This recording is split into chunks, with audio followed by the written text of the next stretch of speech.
1 Peter 4:10, each of you should use whatever gift you had received to serve others as faithful stewards of God's grace in its various forms. That is from the New International Version, and a more freewheeling translation is from the Contemporary English Version. Each of you has been blessed with one of God's many wonderful gifts to be used in the service of others. So use your gift well. Maraming mga discussion kung ano-ano yung mga gifts na yan na ibinigay sa atin ng Diyos. Maaaring yan ay talent, maaaring yan ay skill, o a very special spiritual empowerment for us to reach out to people and touch them in the daily course of their lives. Basta't mga bagay na kakaiba, makapangyarihan, special, na ibinigay sa atin ng Diyos para tayo makatulong sa kapwa, gift yon. At lahat daw mayroon. Sabi, each of you. Everyone, therefore, has a calling. Everyone is counted. Kung minsan sobra tayong umaasa sa mga specialists, hindi na pwedeng mag-counseling pagka walang trained counselor. Hindi na pwedeng mag-preach pagka hindi trained sa seminary. Hindi na pwedeng mag-handle ng mga iba't ibang ministries kung hindi specialista. Pero dapat alam din natin na ang bawat isa may kakayanan. For the sake of organization or speed, or for the sake of being effective, sometimes we rely on specialists, but that should not always be the case. Sabi ng binasa natin, each of you has been blessed. So calling is a blessing. Calling is accompanied by a blessing. Hindi natin dapat tingnan yung giftedness natin as a burden. Kaya mga iba, ito mayaman. Hindi ako mayaman. Sa takot na laging sigurong mahingan o laging siyang tutulong. Ito magaling kumanta. Hindi ako magaling. Sa takot na ma-assign, magkaroon ng mga pananagutan. Pero sabi, blessing yan.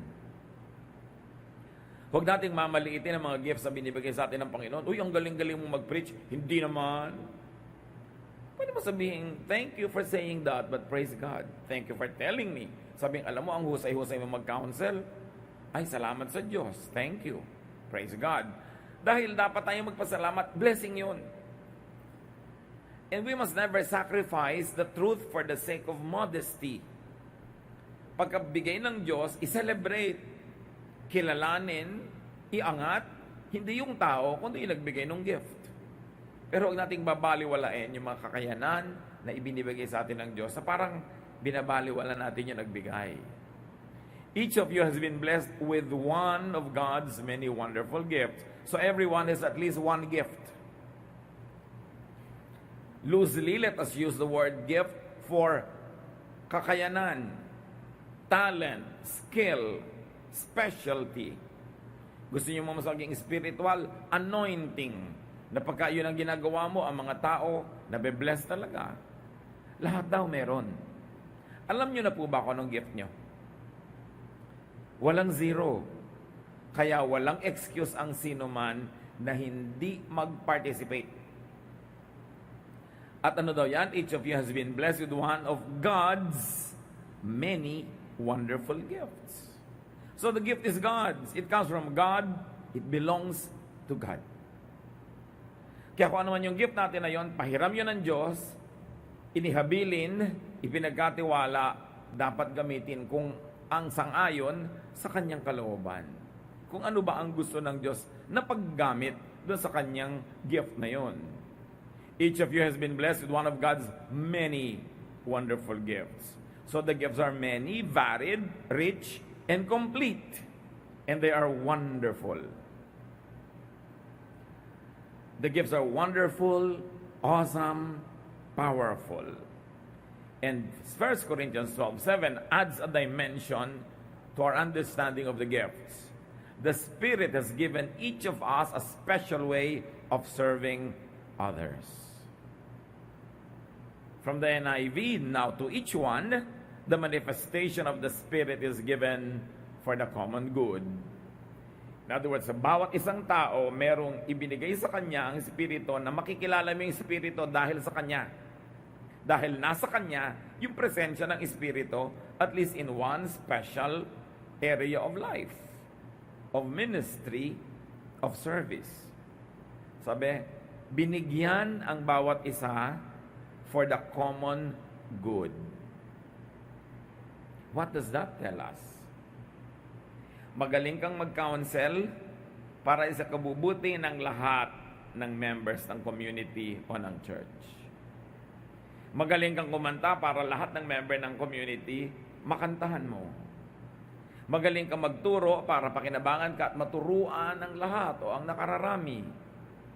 Binigyan ka ng husay na mag-preach para yung preaching na yan ay itaas ng mga napapababa ang nararamdaman, ma-encourage yung mga nadi-discourage, tumibay yung mga humihina. Binigyan ka ng gift of giving, mas marami kang pera kaysa sa iba, para yung mga sobra sa pangangailangan, mga mapakinabangan ng iba. Binigyan ka ng gift of time. Ang dami mong oras sa mundo. Yung iba hindi masyado, very preoccupied, maraming humihingi ng time nila. Ikaw mas maraming free time to give to people. That is for the common good. So ang isang church, mga kapatid, kumpleto yan ng gifts. Pagka ang church, binuo ni Lord, yung mga member na inilalagay niya doon, meron siyang ibinigay na gifts na special, useful, for the benefit of everybody. That's why everybody becomes important. So pag absent ka, nadadaya kaming lahat. Pagka may gift ka, hindi mo sinusurrender sa church, nadadaya kaming lahat. Inililihim-lihim mo na husay-husay mo pala halimbawang mag-design ng mga costume. Meron tayong mga nagko-costume ng mga dancers, mga nag-a-attire ng mga usherettes. Dapat nako-contribute yon for the common good. Napupuri yung church. Uy, ang ganda naman ng mga suit nyo. Kasi merong gifted dito na designer. Ang ganda naman ng tugtugan nyo, glorious, kasi may mga gifted na musicians at hindi sila nagtatago, inilalabas nila yung talent nila for the common good. Ganon din yung mga singers, ganon din yung mga donors, ganon yung mga tao naman ang dinodonate nila, warm body. Wala sila masyadong nadodonate na fund, pero sila naman ang nagbabalot ng mga relief items, sila naman ang gumagawa, sila ang kumikilos. Pag pinaglakip-lakip yon, the church becomes effective for whose good? For the good of everybody. And very especially for the good of people outside the church, whom the Lord also wants to bring into the church through the ministrations of those gifts. Nararamdaman nila na pag pinupuntahan sila, pag nagbi-visitation, pagka sila ay pinaglilingkuran sa iba't ibang paraan, nararamdaman nila ang pag-ibig ng Diyos. Kaya hahanap-hanapin nila yun, hahabul-habulin nila yun. Pupunta sila ngayon sa church kung saan nandun yung nag-serve sa kanila.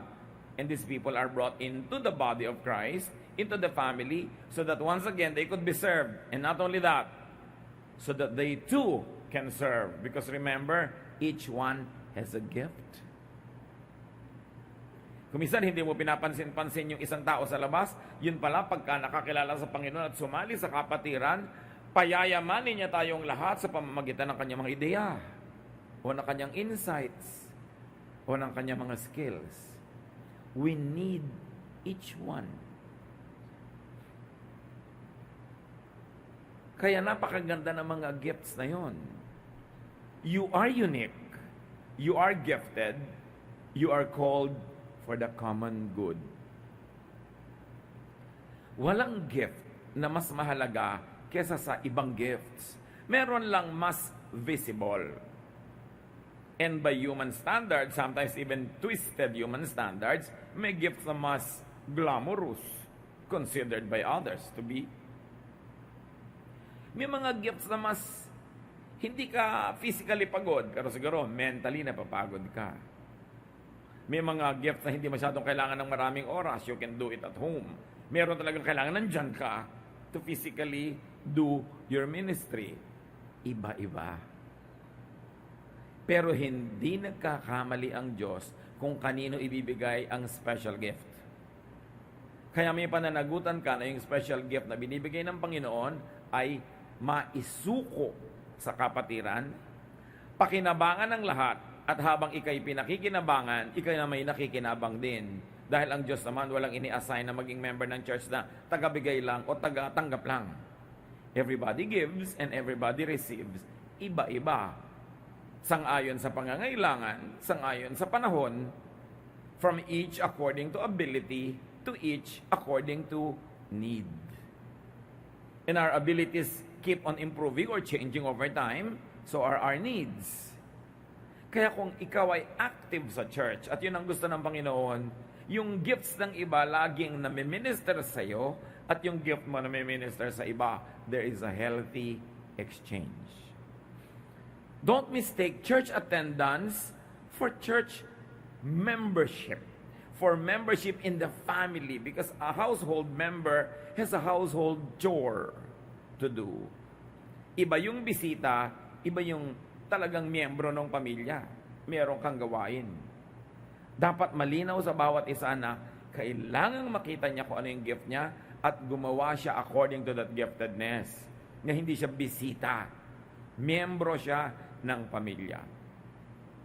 You have a purpose and you are needed by many others. Pag nagmumukhang kahit naman wala ka, tuloy din yung church, ibig sabihin, hindi ka palang natutunang sandalan kasi siguro lagi kang wala.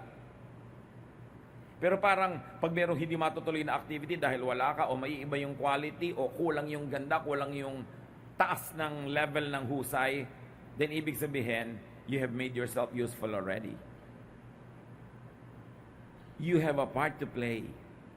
You have a space to fill.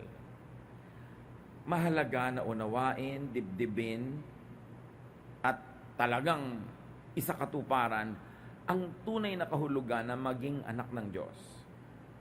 Maging miyembro ng isang kapatiran, ng isang fellowship, ng isang church. Na hindi lang tayo pumupunta para makinabang, hindi ka rin naman pumupunta para magamit ka lang at pakinabangan, kundi ang lahat may ibinibigay at may kinukuha. Ganun ang maging kahulugan ng bahagi ka ng pamilya ng Diyos. Each of you has been blessed with one of God's many wonderful gifts. So a gift, as we have been saying all along, could be talent, knowledge, skill or capacity, strength or power. Kung minsan, meron kang mga nakikitang project sa screen ng mga kanta, mga words, sa mali-mali yung grammar, bakit mo napapansing mali? Kasi gifted ka, probably with knowledge. You know good grammar.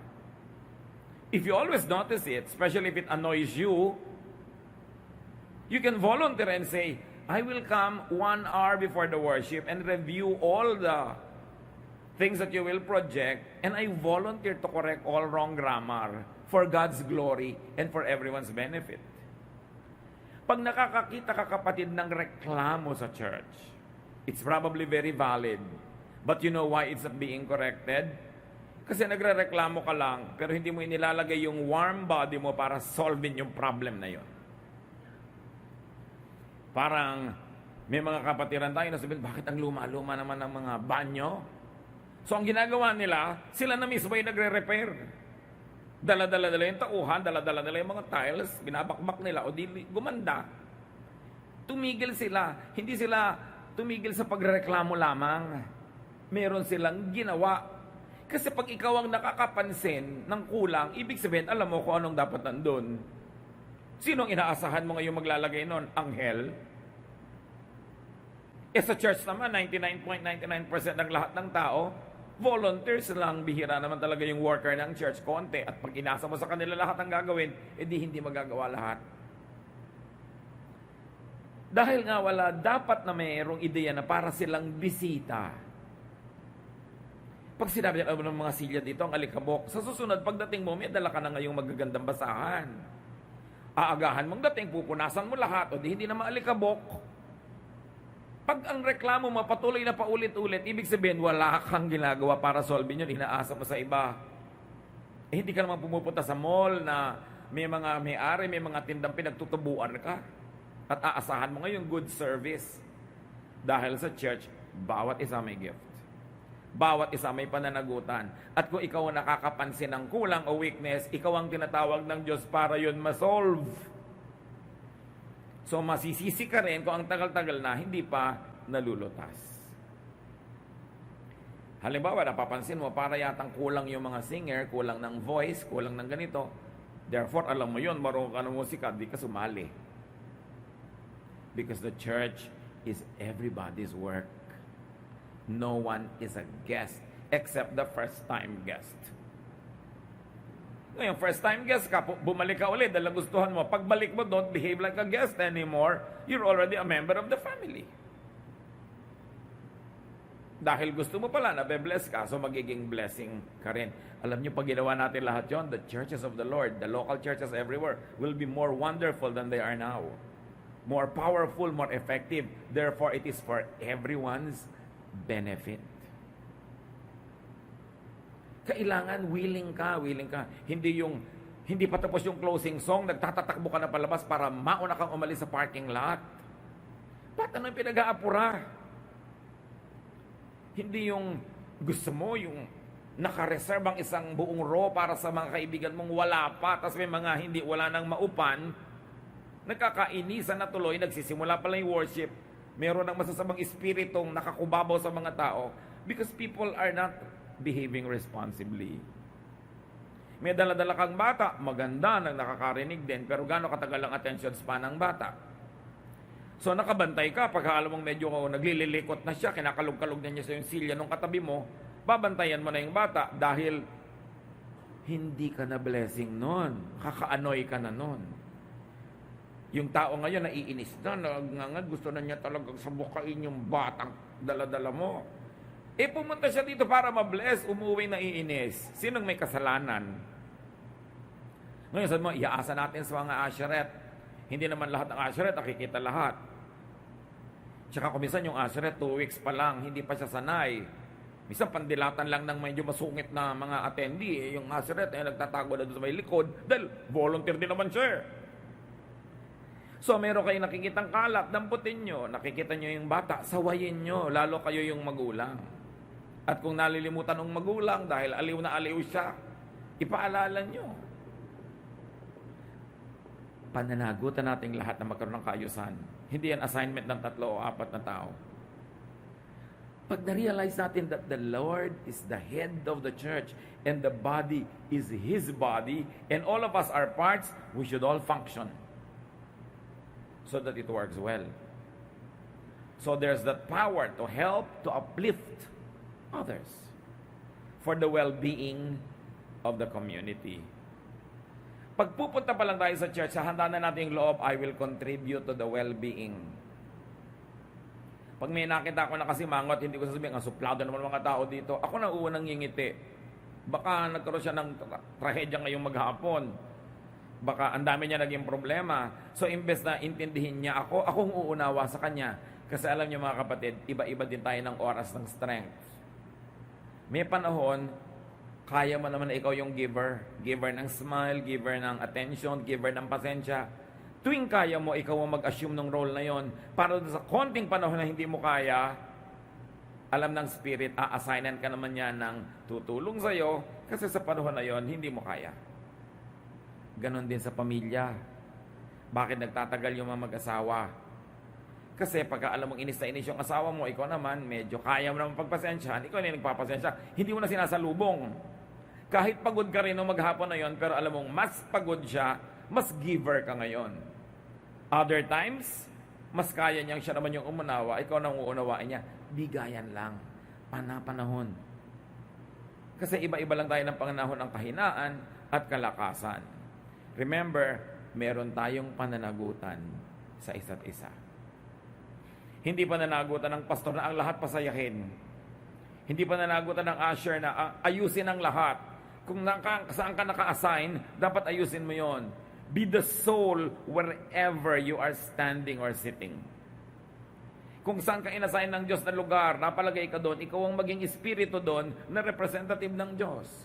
Diyos ng kaayusan, Diyos ng kalinisan, Diyos ng pag-ibig, Diyos ng pagpapatawad. Ba't ka pa nakalagay doon? Ngayon kung nakalagay ka doon, tapos ikaw yung very demanding, kailangan ikaw yung paglingkuran, ikaw dapat ang sundin, ikaw dapat ang sumaya, hindi ganun ang church membership. Sumali ka sa country club, magbayad ka ng mahal para pag hindi ka pinapasaya ng mga therapist doon, magreklamo ka dahil nagbabayad ka ng membership eh. Nagbabayad ka ng ganito, meron ka mga monthly dues, may inaasahan kang ganon. Pero sa church, hindi ganon. Kahit ka pa donor. Kasi mo, ang laki-laki kong mag-donate dito, dapat sa akin nakatapat yung electric fan. Gusto mo, folding bed na ilagay sa tiyo at ipedicure ka habang nagwo-worship. Kaya ka nga nakakapagbigay ng malaki. Bakit? Kasi ang laki na nang naibigay sa iyo ng Diyos eh. Recipient ka na bago ka maging giver. Dahil ano maibibigay mo kundi binigay sa iyo. So kailangan walang yabang. Kaya lang ako nakakapagbigay ng malaki. Kasi binigyan ako ng malaki ng Diyos. So I do it thankfully. Hindi ako mag-expect ng VIP treatment. Pag dinibdib natin yon, sasaya yung church. Yung konti na masungit, konting wala sa mood, mapapasaya sila nung iba, mauunawa sila. Hindi, ay, ayaw mo kumibo, hindi na rin kita kikibuin. Hindi ganun yung church. Gigising ka tuwing umaga at kada oras nagde-decide ka, ako ba ang giver ngayon o talagang kailangan ako yung recipient?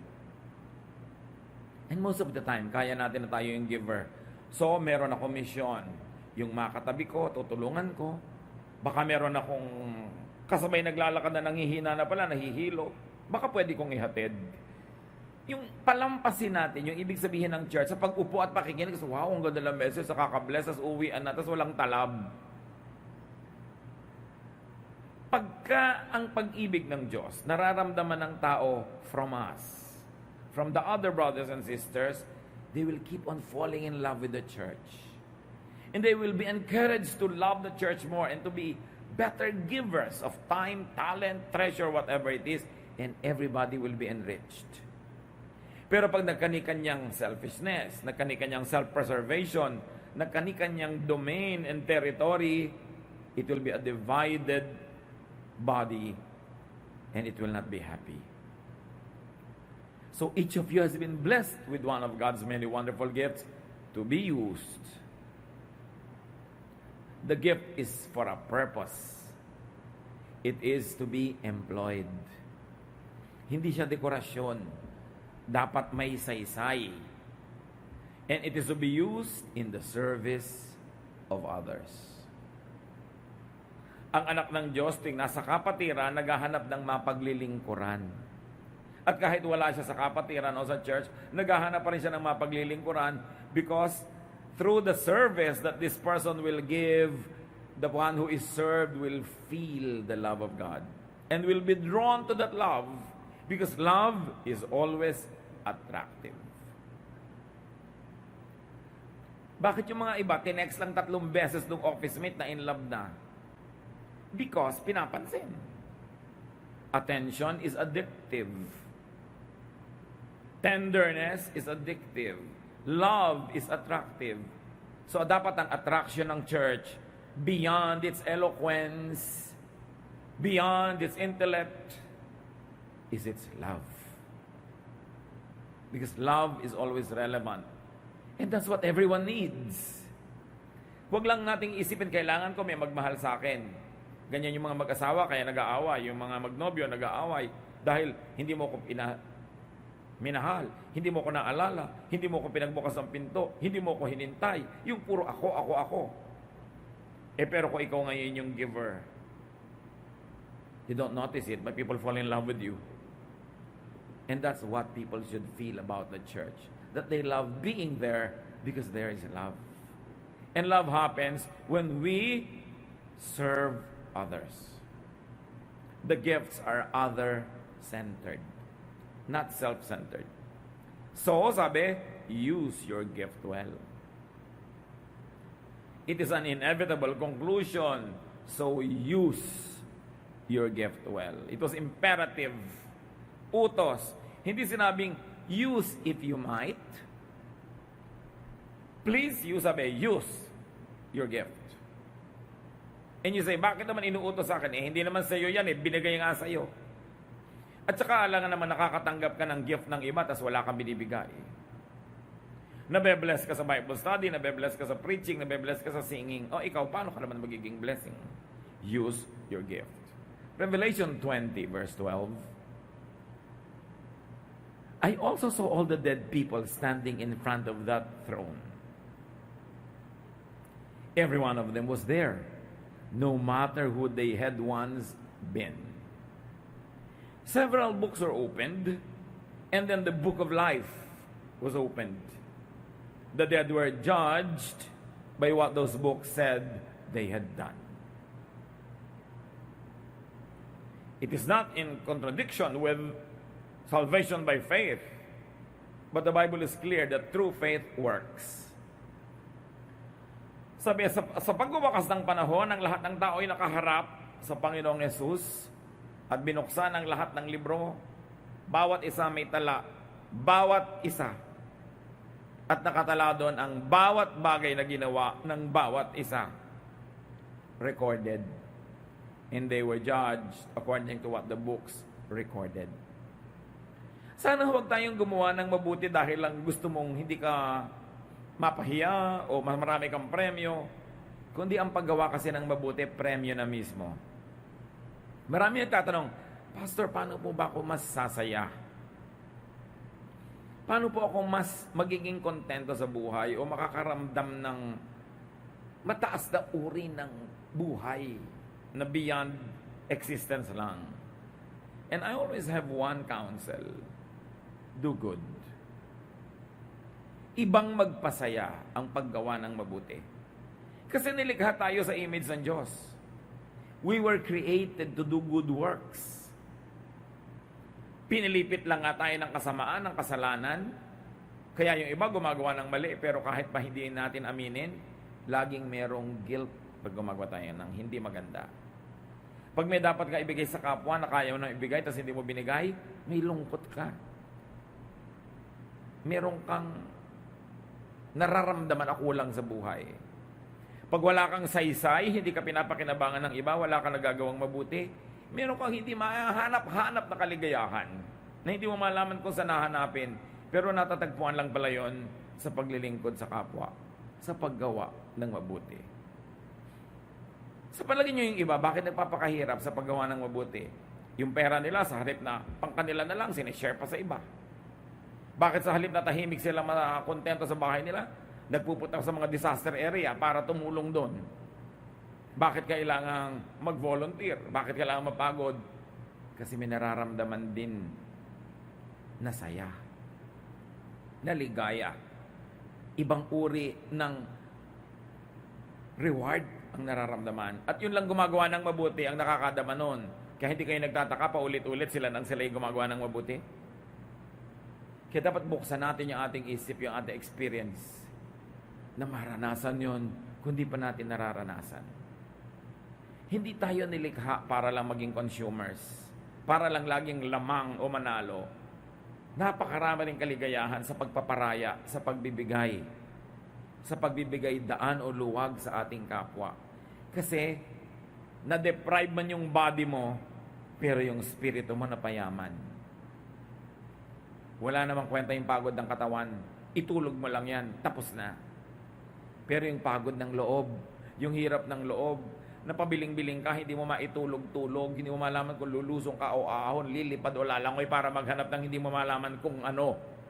Isa lang yung hinahanap natin doon, kabuluhan, meaning in our existence, which is best found when we move and serve others according to how we were gifted by God. Because if you are not in your right place, doing the thing you were called for by God, you will definitely be in the wrong place. And you cannot be happy in the wrong place. So use your gift well. At malinaw ito, your gift. Hindi gift ng iba. Hindi naghahanap ng volunteer. Nag-a-assign ka ng ibang volunteer. Kailangan binovolunteer mo sarili. Use your gift. And use your gift well. Hindi basta-basta. Quality service. Ang daming nalulungkot na tao, ang daming nade-depress, kailangan pang clinically i-alter ang kanilang body chemistry. Kailangan pa silang i-counsel, kailangan pa silang i-therapy. Pero ang lihim lang, be in your right place. Siyempre, kung orchid ka, hindi ka sasaya kung nasa desert ka kasi matutuyo ka doon. Dapat maraming moisture para sa orchid. At hindi ka dapat naka-expose sa araw. Dapat medyo shady yung lugar. Kasi doon ka inassign ng Diyos. Kung cactus ka, inassign ka ng Diyos sa mga buhangin na lupa. Hindi sa loam or clayey soil. You will not be happy there. Kung ibon ka, hindi ka sasaya na nasa ilalim ka ng tubig. Dapat lumilipad ka. Kung isda ka naman, unless you're a flying fish, hindi ka sasayang pinipilit kang lumipad. Maraming tao ang gulo-gulo ng buhay, hindi masaya, parang hilong talilong na hindi malaman kung saan pupunta, saan ilalagay ang sarili. Kasi nga wala sa tamang lugar. Paano po ako malalagay sa tamang lugar? Manahimik ka, suriin mo kung ano ang gift sa iyo ng Diyos. Kaya hindi po tama yung dahil successful dentist kayo, pipilitin nyo maging dentist yung anak nyo. Kung yun ang calling nyo yun, pero calling ba niya? Pwede rin naman talagang calling niya eh. Pero pwede rin hindi. So hindi ko mo anak, naging successful mayor ako, magiging mayor ka rin. It doesn't follow. Ang mga pamilya natin, puro ganito ang profesyon. Kasi ikaw magiging ganito. Bawat tao binigyan ng kani-kanyang gift. And excellence is expected. Do not be hindered by your gender when you are going to surrender your gift. By your age, or marital status, or your disability. Excuse yan eh. Or even your relationships. Being a daughter, a sister, a husband, a wife, a mother, a brother, hindi dapat yan hadlang. Sabi sa Psalm 90 verse 12, teach us to use wisely all the time we have. Gaano kahaba ang buhay? Maiksi lang. Pero sabi nga ng iba, life can be short and you live only once. But if you live it well, one lifetime should be enough. Dapat kasya na.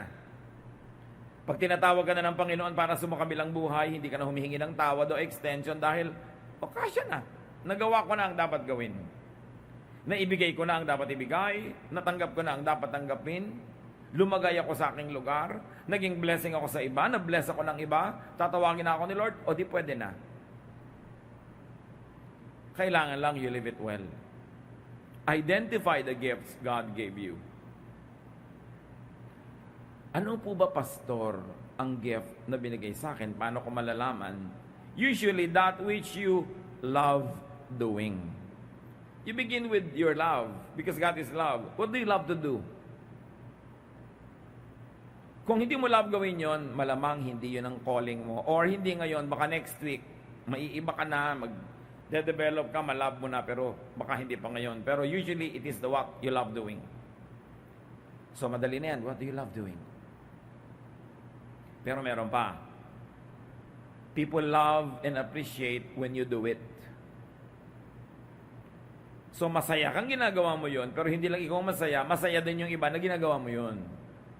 Halimbawa, preacher ka, masaya ka mag-preach, pero dapat yung pinipreachan mo, masaya din. Hindi ikaw lang ang masaya. Singer ka, gusto mong kumanta, ang saya-saya mo, pero lahat naman ng tao, sumakit ang mga tenga, hindi mo gift yun, kasi ikaw lang yung masaya, yung iba hindi. Dapat habang ginagawa mo yon, likas na likas sa'yo, bumubukal, masaya ka, at yung ginagawan mo, masaya din. And there's also one more standard. People become better when you minister your gift. Yung magkagalit, na pagkakasundo mo, ang galing mong peacemaker, gift mo yan.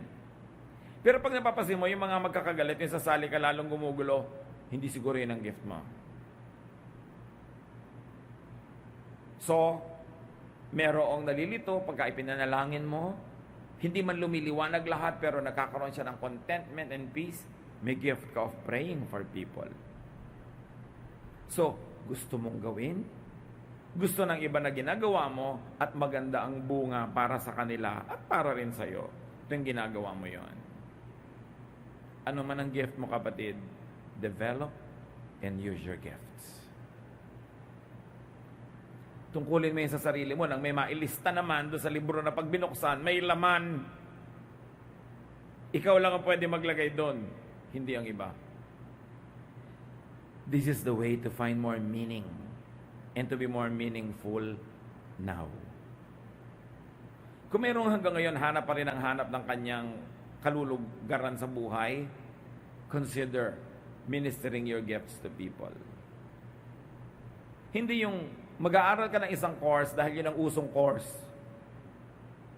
Kaya ang dami nag-aaral nun ng nursing, nung gumraduate sila, ang dami na palang nurses, hindi ngayon makahanap ng work kasi ang sinunod yung uso.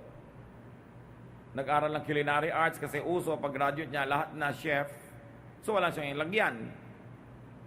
Lalong-lalo kung ayaw niya yung course na yun, pa rin ang pinag-aaralan niya dahil uso, hindi ang buong buhay mo parusa. Pag meron kang gagawing profesyon, tapos hindi mo gusto, pero dahil lang malaki ang kita, o dahil lang yun ang uso, dito yung magtatrabaho ka, halos mainis ka sa sarili mo. Ba't mo paparusahan ang iyong buhay? So, to find more meaning and to be more meaningful, be in your right place. Develop and use your gifts to gather for yourself treasure in heaven. Either that heaven is the place where the dead go, or that heaven is in your heart. Now, when you do the right thing, you will be rich inside your heart. Use your gifts to enjoy great fellowship. May mga nagtatanong pa sa akin, Pastor, paano po ako makakakita ng responsableng partner in life? Ang isa sa mga sinasabi ko, mag-socialize ka sa mga activities ng mga responsible people lang sumasali. O kaya meron kang free time, mag-volunteer ka halimbawa sa pagtuturo sa mga piping bata. Ang makakasalamuha mo doon, meron din ganung heart. Pero wala kang magawa, nakakalat ka sa mall, di ang makikita mo din doon, yung mga nakakalat din doon, pareho kayong kalat. Gusto mong maging makabuluhan, magbo-volunteer kang tumulong halimbawa sa mga may leprosy, sa Tala Leprosarium. Ang makakasama mo doon na kapwa mo volunteer, meron din ganung heart. Saan mo inilalagay ang katawan mo? Saan mo ikinakalat ang iyong sarili? Kasi yung mga makakasalamuha mo doon, birds of a feather flock together. Gusto mo magkaroon ng matitinong kaibigan, responsable, makabayan, komunista, o kaya fascista, makakaliwa, makakanan, depende kung saan mo didadala yung katawan mo. So naghahanap ka, saan ako lalagay? Anong mga association ang sasalihan ko? Saang church ako magiging active? Anong mga club ang pwede kong salihan? Anong mga pwedeng volunteer work na gawin ko sa sarili ko? Anong extra courses ang pwede kong gawin? Mag-aaral ba ako ng cooking o painting o ikebana? Anong gagawin ko sa buhay ko? Pero kailangan isipin ko kung saan ako dapat nandun, yung bagay sa akin. Hindi yung mga ibang estudyante nag-enroll sa isang kurso dahil lang maiksi ang pila nung registration. Pinadali mo yung pila pero yung buhay mo humirap dahil napapila ka sa submarine engineering. Diba? Hindi mo naman buhay yun. Kumisan sa kagustuhan nating mapadali ngayon, ang mahirap yung kasunod. Pero pag willing kang hirapan ngayon sa tamang paraan, papadali ng papadali dahil yung foundation mo tama. Develop your gifts. Use your gifts to enjoy your time, your talent, your treasure. Ang isa sa mga pinakamasasarap na karanasan sa buhay, meron kang makasama o maligiran ka ng mga taong sang-ayon sa'yo. So, makihalubilo ka sa mga kasang-ayon mo. Kasi ang daming tao, merong 1, 2, 3, 4, 5 hanggang 10. Ito ka pala, ba't ka babarkada sa 8? Di hirap na hirap ka lagi maghabol. Pwede ka magbarkada sa 3 o 4 para medyo ka maangat, pero yung 7 ang layo. Tsaka mapapagod naman siya, 2 ka lang, 7 siya. Di buhat-buhat ka niya. Pareho kayong pagod. So, sabi na matatanda, lumagay ka sa lugar. Yung tama para sa'yo. Hindi ka naman mayaman, babarkada ka sa mga mayayaman, pagod na pagod ang magulang mo na magsustento sa mga hirap na hirap kayong ma-afford. Na yung mga kabarkada mo, easily they can afford because likas silang mayaman eh. Kaya kumisan, mahirap din yung ang anak mo, i-enroll mo sa isang napakamahal na school. Na pagka nagtipid kayo ng ulam, nagtipid kayo ng kuryente, nagtipid kayo ng ilaw, nagtipid kayo ng damit, nagtipid kayo ng pasyal, ma-afford mo siyang ibili ng ibayad ng matrikula. Pero talagang halos mamatay na kayo para lang ma-afford yon. Yung mga kaeskwela niya, likas na likas lang, kayang-kaya nilang gawin. So sa palagay niyo, sinong hirap makibagay at makisama sa ganon? Ano bang iibigin mo? Pinakamalaki ang bahay mo sa Barangay 24? O pinakamaliit sa Camellia? Pinakamalaki ang bahay mo sa Camellia Homes o pinakamaliit sa BF? Sa ka malalagay yung naghahabol ka, hirap na hirap ka, o yung medyo kampante ka na, relax ka? Kasi yun naman ang likas mo eh. Bakit mo pipilitin yung hindi mo kaya? May mga ganyan isang mga wives na napaka-kaparo. Gusto yung mga anak mo exclusive school. Pag napagod na yung asawa, nag-smuggler na, nag-drug pusher na, nag-lahat na, hindi ma-afford. Pero kung itong babae, nag-ayap siya. Pagka nato naman sa eskwela niya dati, mga kaibigan niya, nandiyan nasa exclusive school. Pero halos wala na silang training.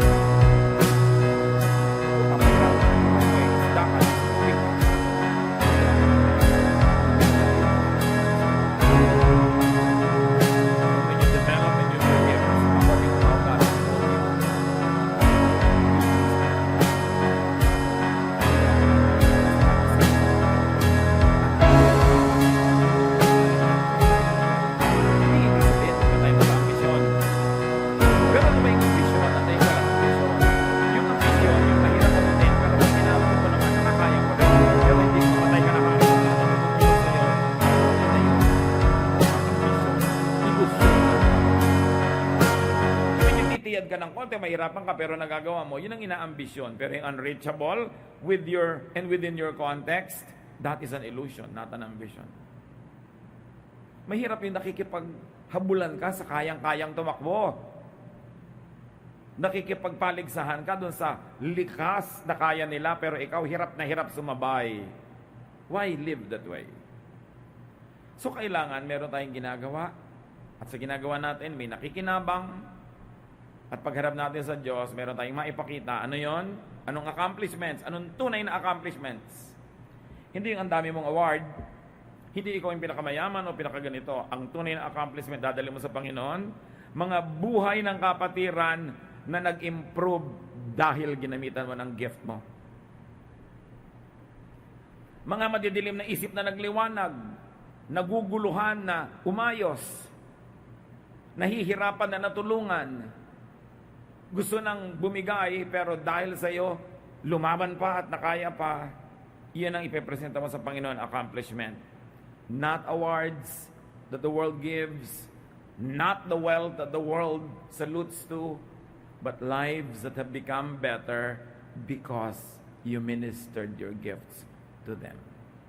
That is the great accomplishment. And God will be very pleased because each of those lives are persons God loves. Sasabihin, Lord, tuwang-tuwa ako sa iyo dahil yung binigay ko sa yung gift, nung kinausap mo yon, tumino ang buhay niya. Yung extra money binigay ko sa iyo, nung tinulungan mo isang batang hindi maka-enroll, naka-enroll, nakakatuwa ka. I'm in love with you. May God fall in love with you. As a matter of basic love, God loves everybody. Pero hindi naman siguro pantay-pantay yung love na yon. Meron talaga siyang naiibigan. Kung meron kayong gustong mag-in love sa inyo, make God fall in love with you. That's the best. And everything else will follow. Knowing that there is a record, and God will open the records. Matthew 25:23. His master replied, "Well done, good and faithful servant. You have been faithful with a few things. I will put you in charge of many things. Come and share your master's happiness." Paano nyo malalaman na natutuwa ang Diyos sa inyo, mga kapatid? Paano? Dumadami yung blessing. Kasi pag natutuwa siya, dinadagdagan niya. Sabi niya, alam mo, tuwang-tuwa ako sa iyo. Ang ganda-ganda mong kumanta, tapos ipinaglilingkod mo yung boses mo, papagandahin ko pa. Mas gaganda pa yung range, yung timbre. O ikaw, binebless kita ng kayamanan, tuwang-tuwa ako sa iyong charitable work, tuwang-tuwa ako sa kabutihan mo, dadagdagan ko pa yung kayamanan mo. Kasi pag gusto ng Diyos dagdagan, walang makakapigil. Pag ayaw niya, walang makakapilit. So tingnan mo lang, nadadagdagan ba yung, umaasenso ba ang buhay ko? Umaasenso ba ang talent ko? Nag-i-improve ba ang aking skill? Dumadami ba ang aking resources? Doon pa lang malalaman mo na kung natutuwa sa yung Diyos. Hindi yung kung sino-sino ang sisisihin mo. Pag gusto ka ni Lord i-bless, walang makakapigil. Pag ayaw, walang makakapilit. So, ang Diyos ang kausapin mo. Because you are gifted, be a gift where you are at the moment. Life is not made up of great and heroic sacrifices in the distant future. It is made up of little good things that you do where you are at the moment. Eto ako ngayon, etong kakayahan ko, may nakikita kong need, pagtutugmain ko yon, yun ang greatness. Hindi tayo lahat magkaka-chance mabaril sa luneta.